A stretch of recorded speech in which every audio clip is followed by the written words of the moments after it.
Welcome to the Arrington Gavin Show. Real talk, big opinions, and fearless conversations. From the front lines of politics to the latest in pop culture. From breaking sports headlines to the stories that move the world. Nothing's off limits, and nobody's holding back. Arrington Gavin is here to break it down, build it up, and keep it all the way real. So turn it up, lean in, and let's get into it. This is the Arrington Gavin Show.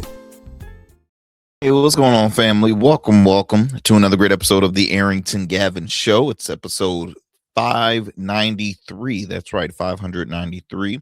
And welcome to your go-to spot for sharp insights, bold opinions, and unfiltered takes on the biggest stories of the day, whether it's politics, whether it's sports, pop culture, you name it. We're diving deep and keeping it real. So please do me a favor, kick back, stay informed, and get ready to join the conversation. On this evening's show, there is a new sport that is rising in the NCAA.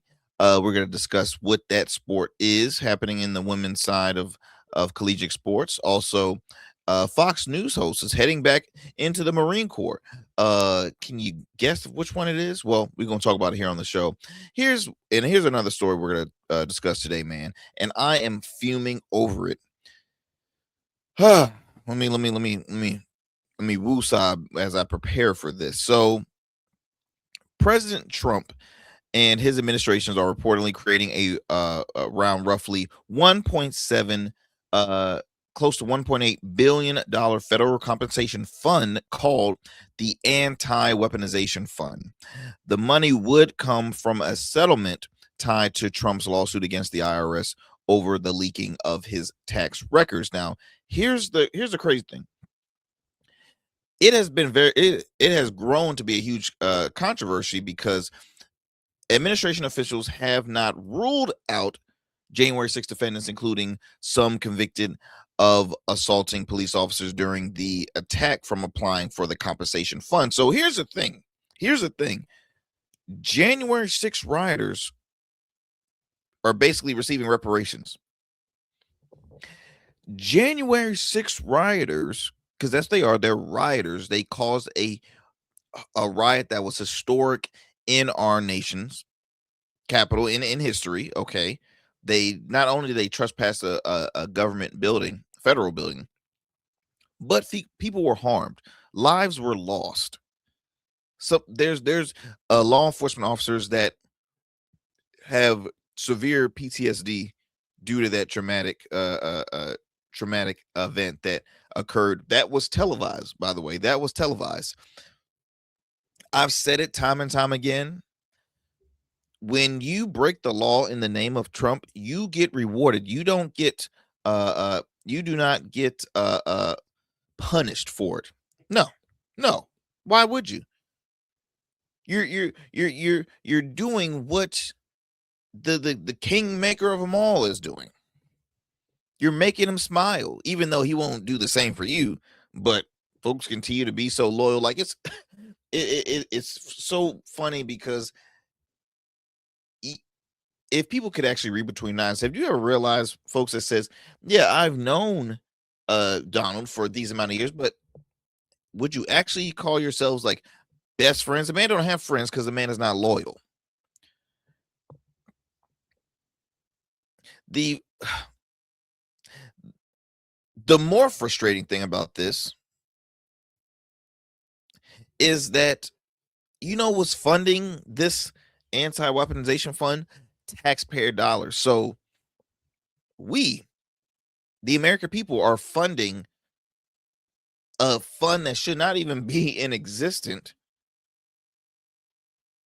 to folks that stormed the Capitol, vandalized federal property. Some of them literally broke into elected officials' offices, sat on their chairs, took items from the chambers. Elected officials were. I'm gonna talk more about it later on, y'all. As you can tell, I'm a bit frustrated by hearing the news about this. But we're gonna talk so much more here on the Arrington Gavin Show. As always, my friends, thank you so much for taking the time out of your busy schedule and tuning into yet another great conversation. as you know, we drop new episodes weeknights at 7 p.m. Eastern Standard Time on YouTube and wherever you get your podcasts. You can also listen to us on the radio airwaves. If you happen to be in these selected cities where our affiliates are in, be sure to turn your radio dial. If you happen to be in Las Vegas, be sure to turn your radio dial to KSHP 1400 AM or 107.1 FM. You can listen into the Arrington Gavin Show Fridays at 8 p.m. Pacific Time. And then we're going to head over to the metro Atlanta area to WDJY 99.1 FM. You can listen into the Arrington Gavin Show weeknights at 11 p.m. Eastern Standard Time. And then we're going to head over to the New Orleans area, WBOK 1230 AM. What New Orleans is talking about. You can listen into the Arrington Gavin Show weeknights at 7 p.m. Central Time. 7 p.m. Central Time on WBOK 1230 AM. Again, what New Orleans is talking about. We're as of course we're growing, and we couldn't do without you all. If you have not done so yet, please do me a favor and subscribe. Share with a friend, share with family. I truly appreciate it. We have a goal to hit 5,000 subscribers by the end of the year, by the end of the 2026 year. And so we're slowly but surely, building up each and every day. But we can, we can speed it up if I'm joking, but speed it up just a little bit. No, but we're doing great, y'all. But again, just continue to give us a thumbs up. It helps with our algorithm. Like the page, subscribe to the page. If you want to stay up to speed of our episodes, you can obviously follow us on social media. We're available on Instagram, X, Substack, Facebook. Where else are we on? You can also check our website, www.theagshow, A as in Apple, G as in George, show.com. That's another way you can catch up on recent episodes and all that good stuff. Well, now that said all that, I hope you all have been having a wonderful day. I hope you had a wonderful work day. Did y'all enjoy the last episode when I brought my good friend and friend of the show, Conrad Shez Venter, host of the political YouTube show Shez Who? We were discussing, and we were having such a great conversation. We literally did not have time to discuss some more topics that we had on tap for you all. But it was great having him on. We discussed, all things of this redistricting happening across all, majority of the states here in this nation. Living in, being in the Commonwealth, we've seen it firsthand how big this redistricting gets. All the money that's poured into the campaigning of the redistricting. We spoke on Virginia's, we spoke about Tennessee, we spoke about Texas, we spoke about Florida, we spoke about so many different redistrictings that are occurring, and it's all been in favor for the the guy in Washington, because that's what the redistricting is. For those who are in power that pursues it, the opposing squad is like, no, this is no. I apologize. Give me once. Though the one that is currently like in power in those selected states that pursues it, the opposing side, this is wrong, this is wrong, this is wrong. But then when the opposing side is in power, it's the back and forth. That's why a lot of folks get tired of. I know a buddy of mine had said the word theatrical, like politics is all theatrical. It's the same theatrical BS that we see from time and time again. And look, it's not, he's not lying to an extent with that, because it is. We get tired of seeing the whole back and forth. If this side does it, it's bad. If that side does it, or if that side does the same thing, it's not bad. I mean, it's just it's hypocrisy that it happens on a regular. But going back to this redistricting, the right has been seeing growth, but it's happening in red states that already have the majority. Tennessee was 8-1. Now they're pushing for a 9-0. All right. Texas added some extra seats. Florida's pushing to add extra seats. Missouri, I think it had 1 or 2 seats. I mean, every red Trump state really or red state is gathering more seats. Because hey, you got an administration that's scrambling. They see that MAGA is slowly but surely dropping. But I will say we witnessed some primaries where Trump, his endorsements do pull a lot of popularity. It still has a lot of power. But you know, when you look at Louisiana and Kentucky, even though Kentucky has a Democratic governor, I still consider Kentucky a red state. Now, other folks can say, well, it's purple due to the fact, as I mentioned earlier, Democratic governor. But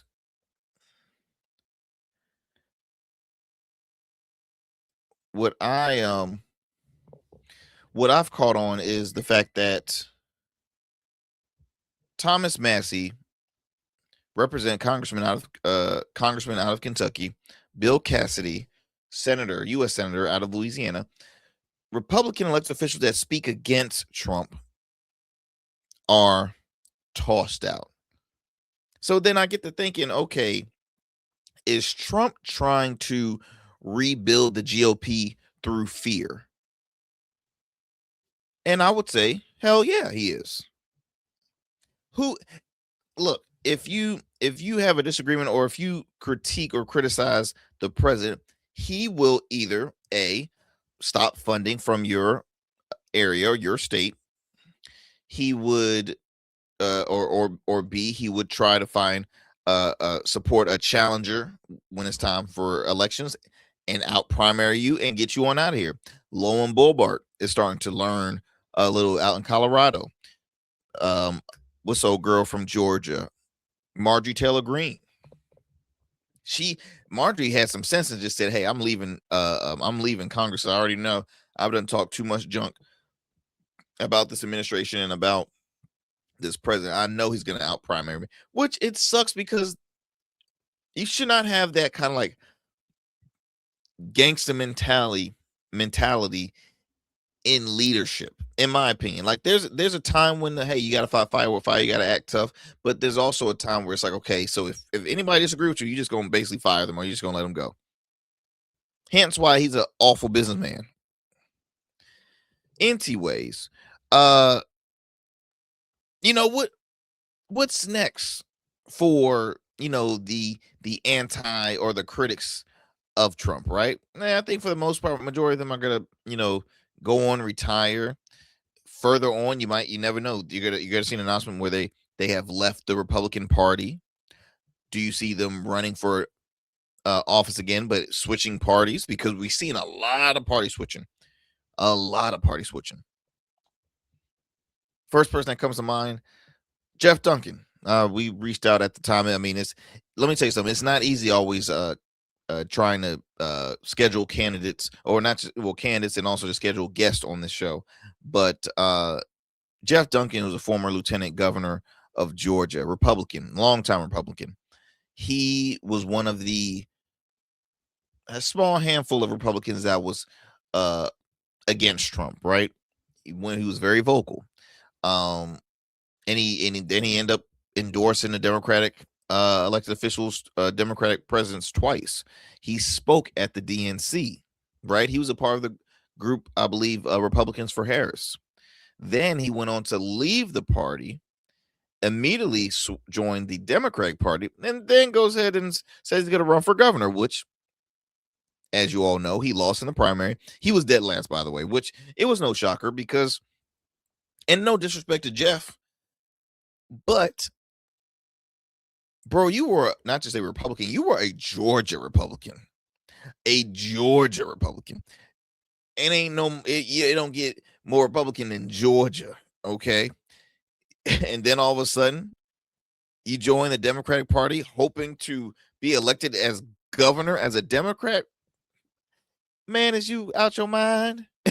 Like it don't just like you have to put in the work with the parties, okay? Everybody know that. You got to put in work with the party.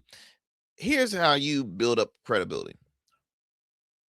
You leave, you join, you help endorse folks like, I'm gonna just say, like a Keisha Lance Bottoms, which I'm pretty sure he will, because Keisha Lance Bottoms, former mayor of Atlanta, former Biden advisor as well. Um,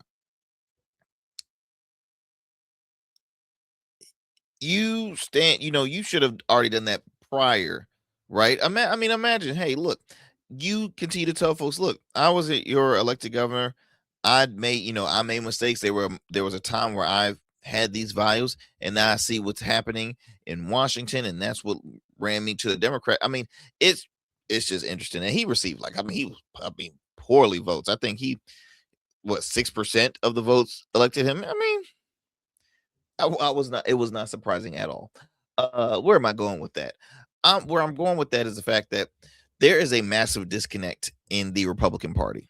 So I bring up the question earlier: is Trump changing, or is he rebuilding the GOP through fear? Yes. Now, is it helping him more? I wouldn't say so, because voters, there's been I've shared the clips many times. There are a lot of voters who are uh uh ashamed that they voted for this guy. I remember playing a clip from a caller who voted for Trump, I believe twice or three times, that said, "Oh, I just want to apologize. How could I? I feel so ashamed because I was lied to. I was this, I was that." I'll be honest, you must how can you be so naive? You just now found out after strike three that all he says was a lie. All he did was that. I was brainwashed. And that's the problem, y'all. We live in a society where a lot of folks are brainwashed by these political entities. And that's why you need to focus on your true thoughts and values and passion. You have to be that independent thinker. See, that's what we do here on this program. Independent thinking. Look, I know there's good Americans on the right and on the left. There's good Americans, that are elected elected officials, Republican elected officials, and Democratic elected officials.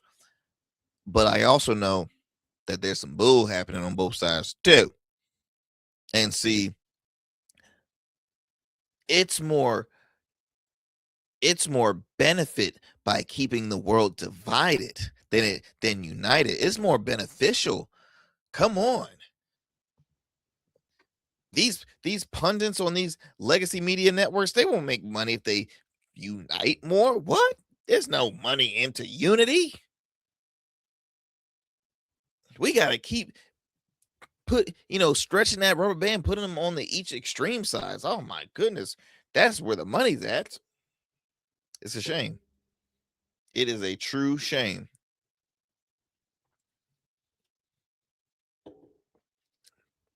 It's a true shame. What's also a shame is the fact that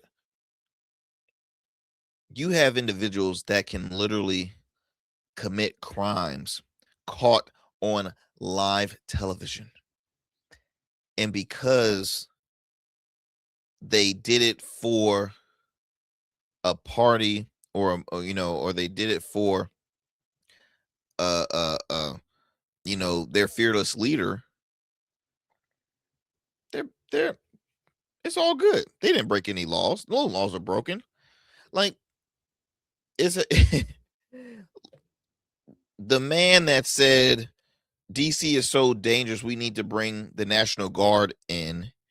That same guy also pardoned over 1,500 people that vandalized one of the most historic buildings in the city. Ask me, what kind of sense does that make?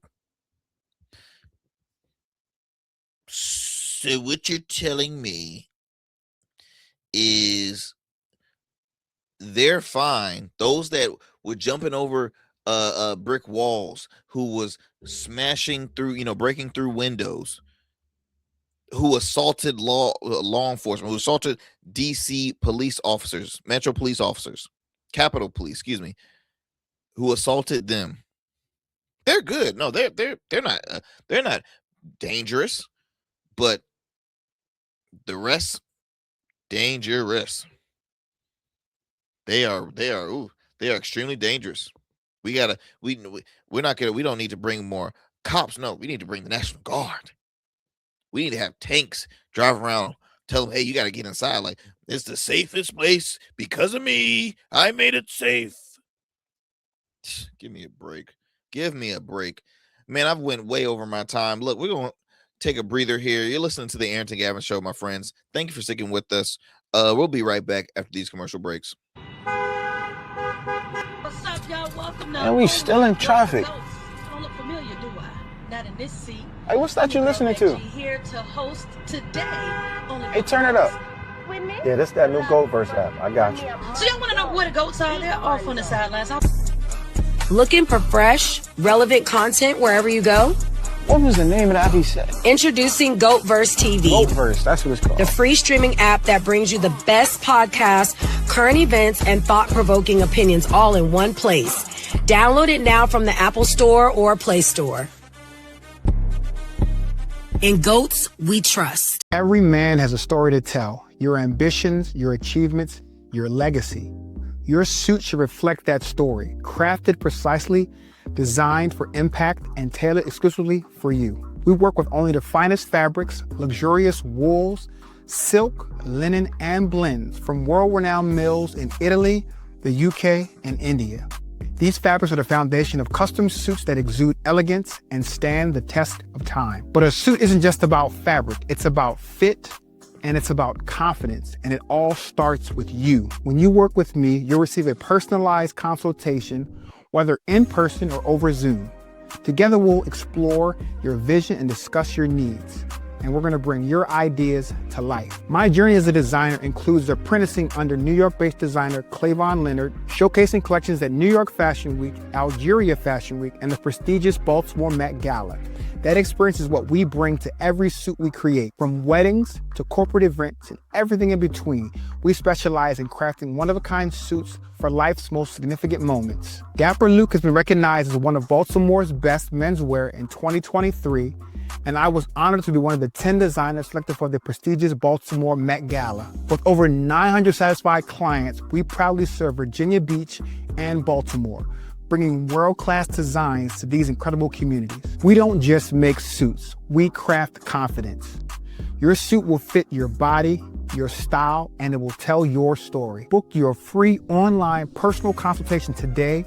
Visit www.dapperluke.com. Become a man of distinction with Rugged Evolution Beard Care. Order our scented beard oils and beard balms to help you maintain and grow the perfect beard. Order today. Try our men's care products like the full body exfoliating cleansing bars, body wash, smooth stash, and more. Log on to our website or download our app to place your orders. Rugged Evolution Beard Care. We're your luxury but affordable men's care line. And remember, rugged is the new smooth. All right, ladies and gents, welcome back.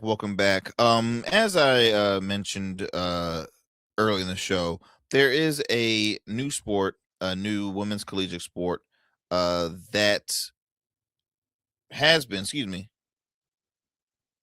so that is being recommended as a championship sport, hopefully as soon as 2028. That sport is, drumroll please, women's flag football. Oh yes, women's flag football. So if y'all have not or not familiar, I mean it's flag football. Flag football is a very popular sport. Obviously, contact football is primarily popular, but flag has grown to be just a really, really great, cool, entertaining sport. So popular it's turned into, well, at least men's flag football, I believe, turned into an Olympic sport. It should be for women as well, but I believe it's just men. And if I'm wrong, I apologize on that. Y'all can look it up. You looked it up your own damn self.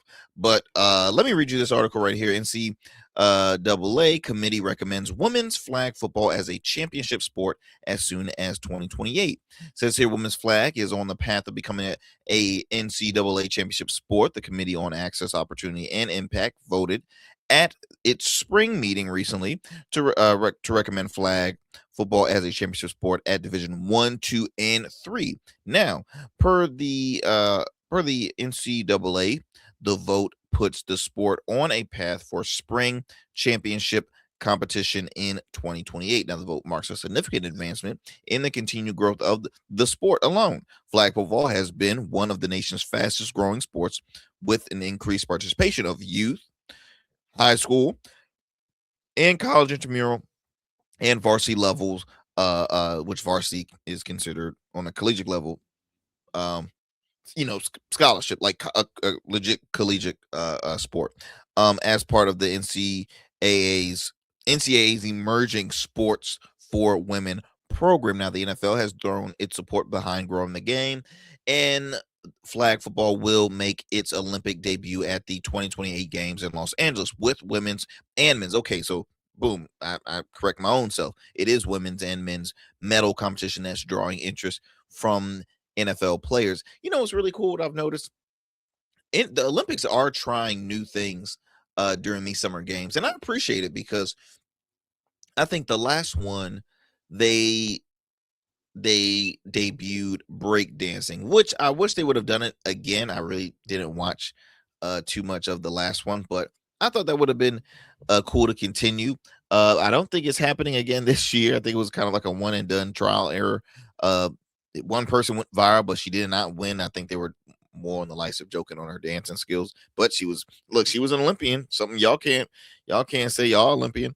But I think this is a popular sport here. Flag football has been going on for years. If you think of Pop Warner status, the younger the kid is, they start off first flag, right? And then the older they get, it starts, turning into contact. Flag football is fun. It's a fun sport during a PE, right? It's just a fun sport to play when the weather's great. It's pickups. It's a form of a pickup sport, and it's really, really popular. So I think this is awesome. I think it's needed. I think it's dope for universities now to include it as a sport where folks can possibly get a scholarship on, or even, let's see if they're going to start seeing some, more popular pro leagues, flag football leagues. Come on, it'll be really, really dope. Then you're going to see guys like Brett Favre, Tom Brady, Aaron Rodgers, who recently announced that he'll be retiring at the end of the upcoming NFL season. These old guys that can't give up the sport of football, go flag.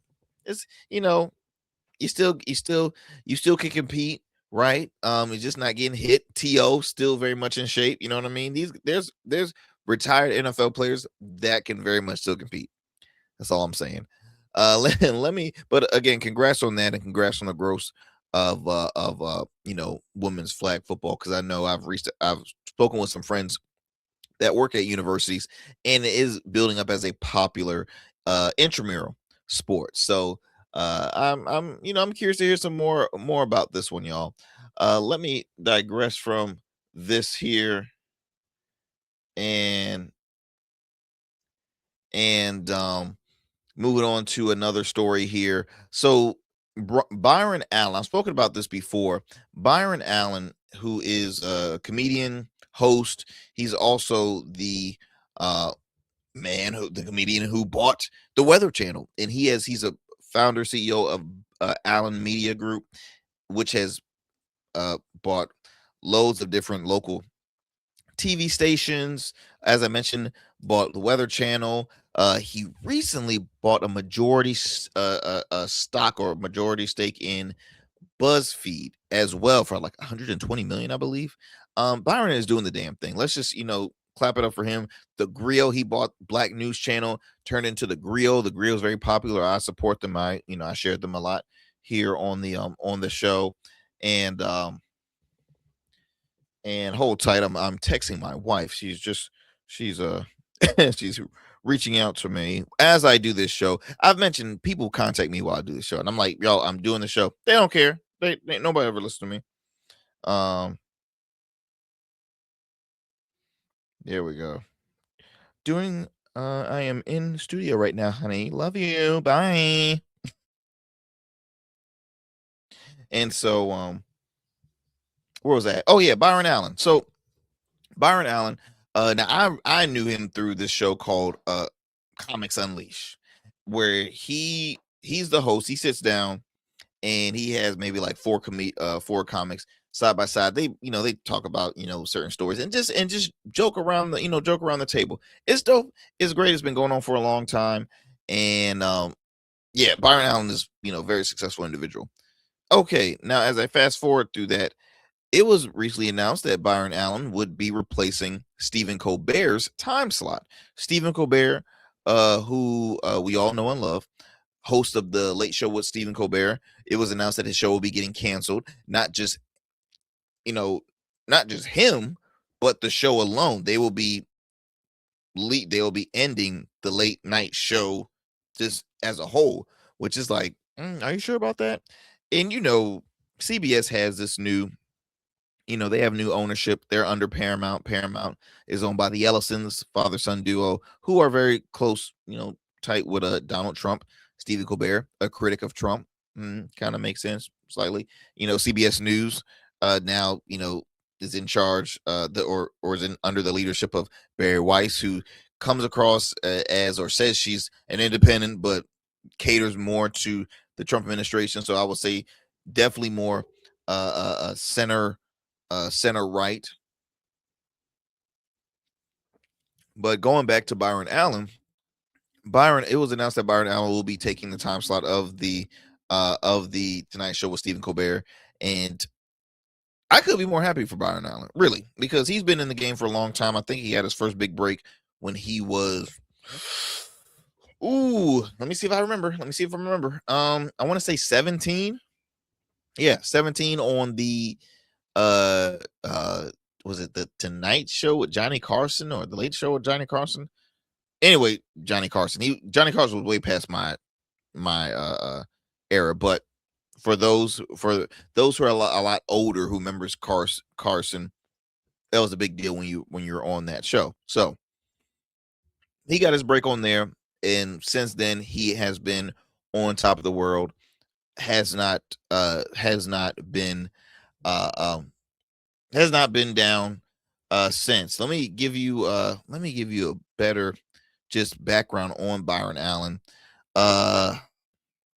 Film and television producer, comedian, as I mentioned, American businessman. He's the founder of American media company, Allen Media Group, as I mentioned that earlier.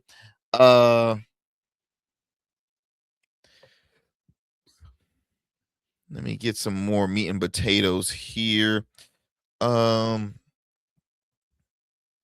It was announced, okay, company renamed, yada, yada, yada. He later Allen Group, Allen did scripted shows, First Family and Mr. Box Office. Love those shows, by the way. You should check it out. Look them up. Later in the decade, Entertainment Studio became various acquisitions. Okay, yes, they performed Freestyle Releasing, The Griot, The Weather Channel, and equity stake in Sinclair. Okay, so I got an equity stake in Sinclair Broadcasting Group. Oh, did not know that. So, but Sinclair's, they got equity stake, so he ain't got a majority, but he got a little piece of money. Which, let me tell you something, Sinclair's majority conservative, which I ain't mad at him. Gonna get that money. Acquisition of so he got a stake in the acquisition of the Fox Sports Network, broadcast television stations as well. In 2022, the company was valued at $4.5 billion. Can that man just get one? Lord have mercy. Byron, can I get a job, please? Can I get a job, please? Help me, please. In February of 2022, Allen made a bid to buy the Broncos that came up short. Because I know he is not the owner of the Broncos. He also unsuccessfully bid to buy Paramount's BET Media Group, okay, for $3 billion. So that didn't work out. So yes, BET is not black owned, y'all. Full disclosure, didn't know if you knew. But again, he hosted this program called Comics Unleashed with Byron Allen in 2006. Now in 2023, it aired on some slots late on CBS 12:35 under and he bought time. That's what he did. He purchased the time in a deal. So how can I put it? CBS didn't hire. He purchased the time slots, but I believe he would make the money off of the commercial ads. It's like broker status. Look, folks done it with radio. I've done it with radio in the past. I've even done it with local television stations where, let me purchase this time slot and see how it goes from there. I mean, that's just how business works. So here's where I'm going with, because I know that's a lot that I'm giving you. His show would be now airing at the 11:35 p.m. time slot after Colbert gets off, as well as a 12:30. So he bought two. Is going to be back to back. He has that show, Comics Unleashed, and Funny You Should Ask, which was a game show he hosts. That would be airing right after that. So pretty solid, man. This man's selected in Bloomberg's 50 one of the people in business, entertainment, finances. Okay, he's popular guy. Well, he was recently on sorry about that. He was recently on Michael Smerconi's program on Sirius XM. I'm a fan. Shout out to Mike. And Mike Smercon is asking the question that obviously most folks are asking, and that is this show gonna throw in politics, right? Is it gonna be political? And he asked that because, again, Stephen Colbert was always a political comedian. Let's just be honest. When Jon Stewart, those guys were always political guys, but they also extremely hilarious, and they incorporated the humor to it. But towards I would say just the Trump years, Stephen Colbert's political politics has gone sky high. Giving a platform to mainly Democratic elected officials or candidates, always taking jabs at the Trump administration and Donald Trump himself, just like Kimmel. It did get very political. Now, I would just say Colbert and Kimmel were the two really political, very political guys. Jimmy and Seth Meyers, not quite, but I don't watch them enough to really notice. But when I do watch it, I never see it. I can literally say I haven't watched Jimmy Kimmel in five months, and I turn back to it, and he's still talking politics. So I get it, and I've spoken with my liberal friends. They don't even care for when the comedians, or at least when like guys like Jimmy Kimmel or Stephen Colbert, when they get too political, because there's like, look, we need a breather. I get it. He, you want him to feel the pain. You want to keep on joking on him because he's a bully, and bullies need to feel the pain. But it does get tiring. So I go back to Byron Allen and Mike Smerconi's conversation, because Mike Smerconi had asked him, hey, look, will you be getting political on this show? So here's what he had to say. A lot of eyes are going to be on your programming to see, well, what are the political leanings? What can they read into it? Because it became a subject of controversy relative to. So you say, in other words, you want to, I'll quote MJ, you want to sell sneakers to everybody.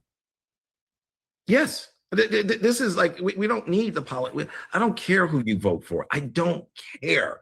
I'm here to make people laugh. You're going to vote who you're going to vote for, no matter what I say. It doesn't matter. It's not my business. Not my business. Do what you do.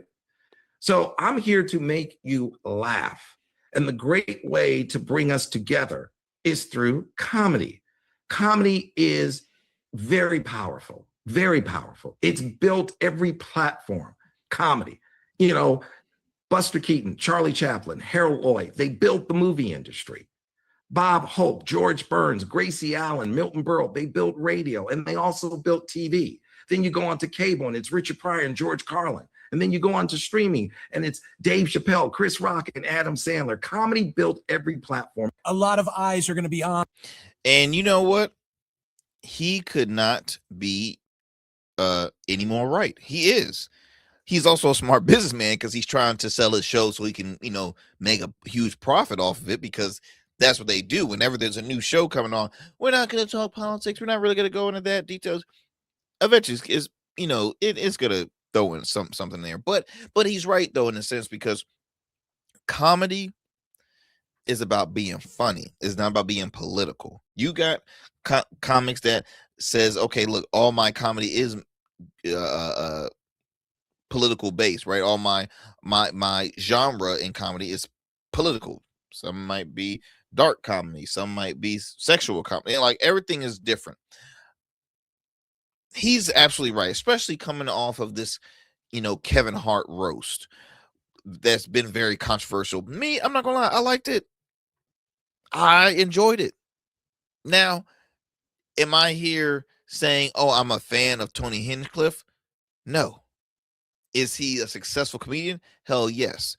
Would I consider him a successful comedian? Absolutely, because the platform that he's built, Kill Tony is the name of his podcast, has grown. They've provided careers for a lot of, quote unquote roast, or just not roast, but just comedians in general, but comedians that are also good at roasting. Okay. Tony Hinchcliffe, what he created was no different from a regular Comedy Central roast. What he is almost like the second roast master, and he was funny. See, here's the thing, y'all. Folks are saying that it was out of hate because, hey, this is the same guy that spoke at Donald Trump's rally, and then he's talked about Puerto Rico being a floating pile of garbage in his joke. That's right. Was that out of hate or out of was it supposed to be a joke? Look, there are, and I'm no comedian, there are comedians that will use their platform and they might make a joke on something that truly is something that they dislike. Perfect example. When I was I went to go see Rob Schneider, and Rob Schneider, in my opinion, made a lot of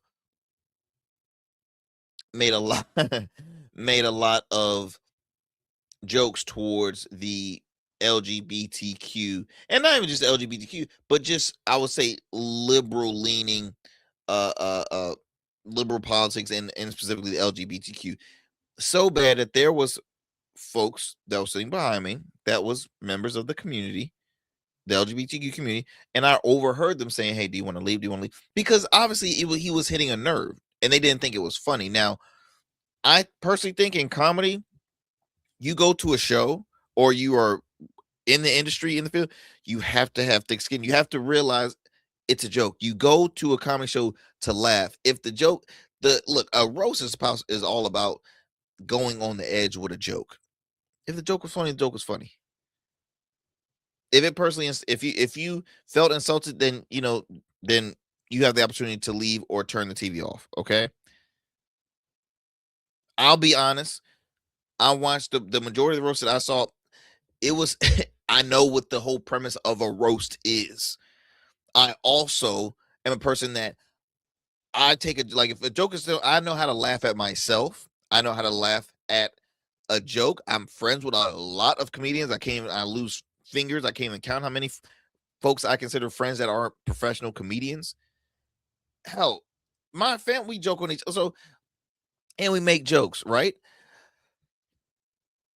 Again, I think the way society is, we're in such a sensitive period where you got guys like a Tony Hinchcliffe who says, hey, Trump's my guy, I support him, and then he goes around making a joke about George Floyd. He's gonna be in a bad position. I can't go and read mine of Tony and saying that joke was truly to insult George Floyd than to make a joke out of something. I can't read the mind. Now you're probably saying, for those who are listening or watching, oh, Arrington, how can you be so naive, so dumb? See, that's the problem. We got guys like you that is basically saying it was okay with it. I'm not saying that, damn it. I'm not saying that at all. What I am saying is the fact that when you watch a roast, if you watched all the roasts, those comedy roasts are vulgar, vicious. Ooh, I think they hit a nerve. Ooh, I don't know if they should have did a joke. Ooh, that's what the name of the game is. The more tense up joke it is the higher the value is. Look, Tony Hinchcliffe damn near got a standing ovation after all those jokes, and it was white people, black people, Hispanic people. It was a multi group, cultural group of people, non-denominational of folks in that crowd. It was a plethora of ethnicities. I've seen Cheryl Underwood, and I'm saying she represents all black people. I'm just saying there's been a number of people that they've got their take on it now. I have heard Lil Rel said he was against that. I heard Lonnie Love, comedian Lonnie Love, DL Hughley, who I am a huge fan of, love DL Hughley, and Lonnie Love. All of them are extremely talented. There was a number of people that said, no, man, no. And look, that's their opinion. But I'm giving you my honest opinion. So you can like it or you can know. Guess what? I don't care, because I will be back here on the following day and I will keep on running my mouth like I normally do. All right? Okay. Byron Allen said, let's just be funny. Just be funny. Comedy is about comedy. Comedy is about being about the laughs. Okay? Jay Leno has said, look, I have an audience of Democrats and Republicans. Why attack one side and the other side is not going to think it's funny? That doesn't make sense, because it doesn't. That goes for liberal comedians that's always going to make jokes on conservative. That goes for conservative comedians that's always going to make jokes on liberals. It's not funny. Stretch it out. Rob Schneider to me was funny, but he was primarily attacking the left. I went to see Wanda Sykes. Wanda Sykes was extremely hilarious. She's an icon, but she was attacking the right for the majority. Okay. Anyways, let me conclude from this convo, y'all. Let me see if I got some do I got some time? Yeah, I got some time. Let me talk about this right here, y'all. So the Trump administration recently announced of a it just kills me just to even think about this. Let me read this here.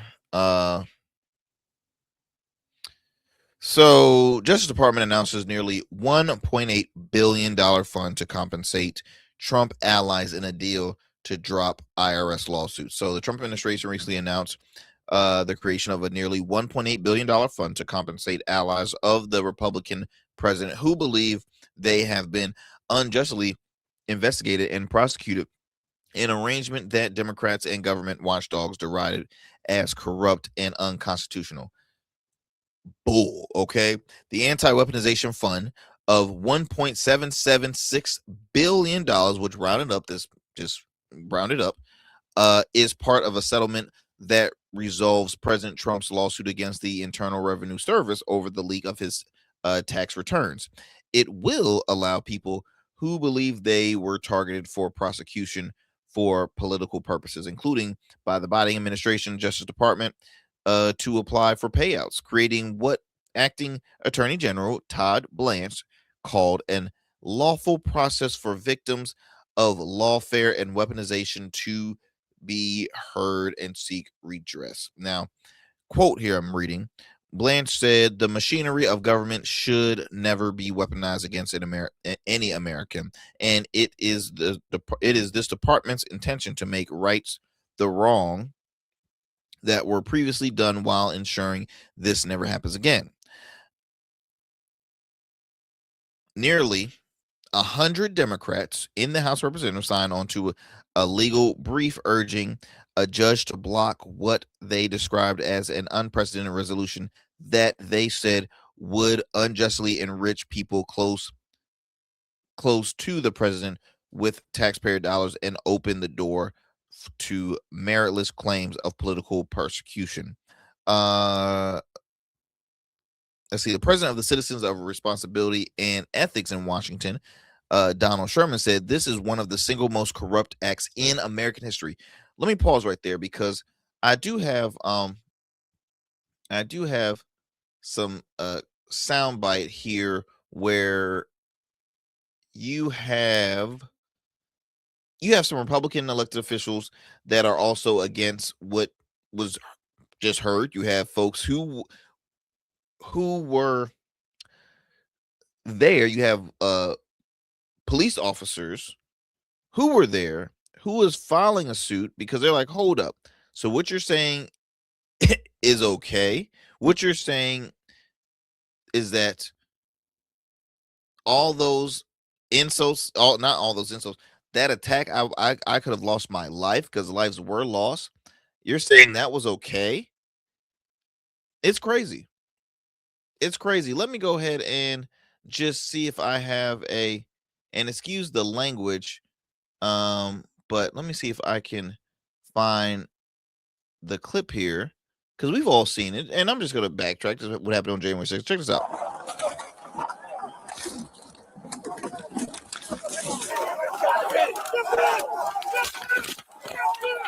Do you hear that? All right, I want to play it. I won't play the remainder of it because it's disgusting to watch. Really, it's extremely sad to watch. Y'all, I remember, and I think about it every single day, almost every single day. It would never, never erase my mind. I went home and my wife had the TV on, and I saw people, going towards the building. I didn't know what she was watching, but it was one of the hearings, and then they started showing a outside cam of like folks, really walking in drones and walking pretty fast too. And honestly, for a second, I'm like, is this Olympus Has Fallen? Is this White House down? What are you watching, a movie? And then I'm like, oh snap, this is live. This is here. This is now. This is in DC. This is happening right now. I'm like, this is insane. I don't believe what I'm watching. And what I was watching was folks storming the Capitol with their MAGA hats, their MAGA flags, Alex Jones, you name it, all the right-wing nuts. They were out there, and they were vandalizing, and it was disgusting. You hear me? It was disgusting. And they were chanting out, "Hang Mike Pence." What? Are you kidding me? You are chanting out the most disgusting rhetoric towards your VP at the time. I mean, literally, the VP had to stand up and be the big, put on the big man pants and say, "Let me take charge. I'm calling the SWAT this because this is crazy." You had your elected officials. I don't care if you don't like them. Okay, we can agree, disagree, but I don't wish harm on them at all. No, you had elected officials that were in the chambers hiding, don't know if they're gonna make it out alive. You had law enforcement officers screaming in pain because one was getting literally a squeeze, crushed in the door because they're like, it's not what they signed up for. They broke in a federal building. People were breaking into, and that's, what, it kills me when they always say, well, it's an inside job, right? It's an inside job, right? So, okay.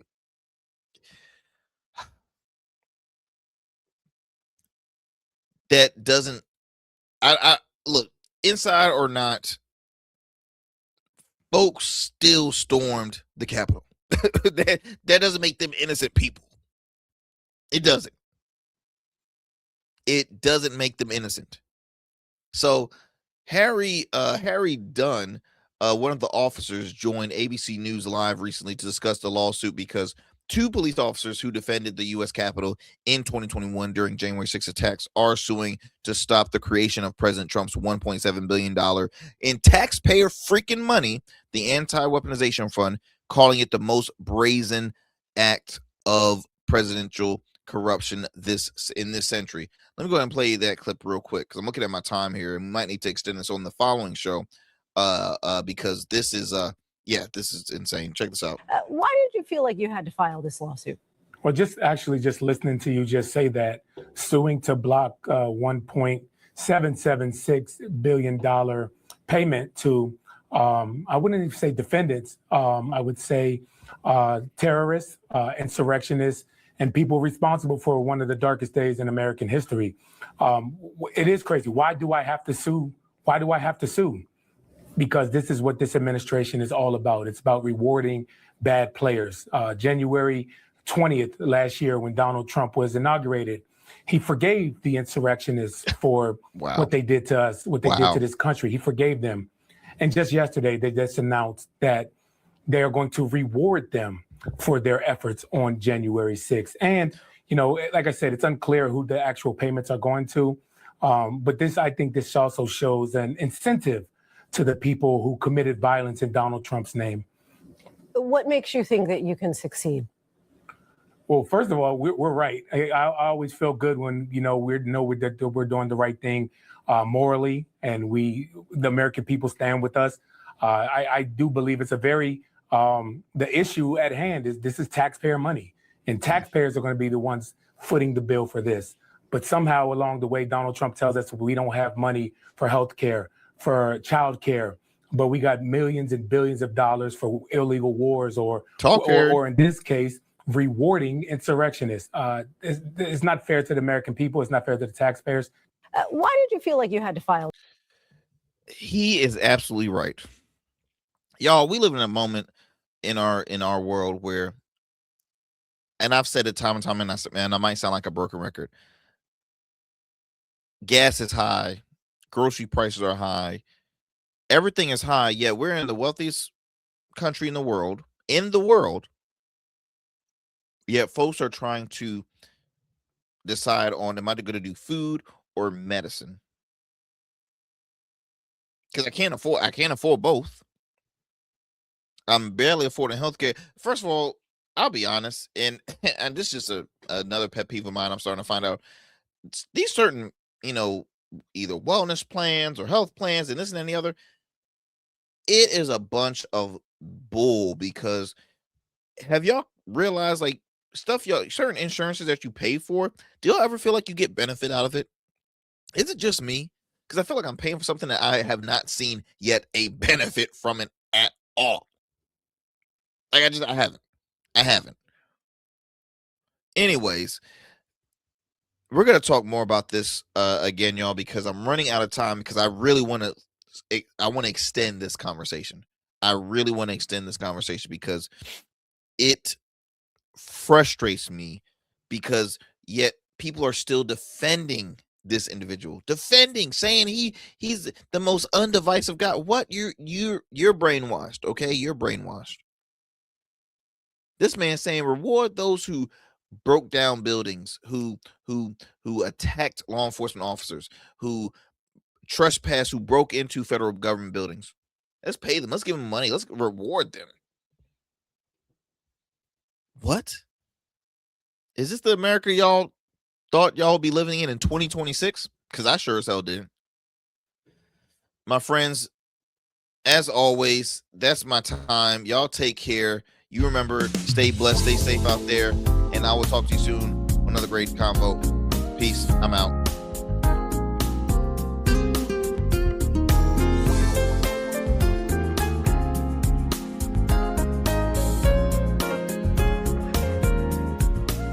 That's it for tonight on the Arrington Gavin Show. Thanks for tapping in and keeping the conversation alive. Don't forget, stay connected with us on all platforms. Follow at Arrington Gavin on Instagram, Blue Sky, and X, and subscribe to the official Substack for exclusive takes and deep dives you won't get anywhere else. We're here every weeknight, same time, same energy, same real talk. Until next time, stay bold. stay sharp, and stay true.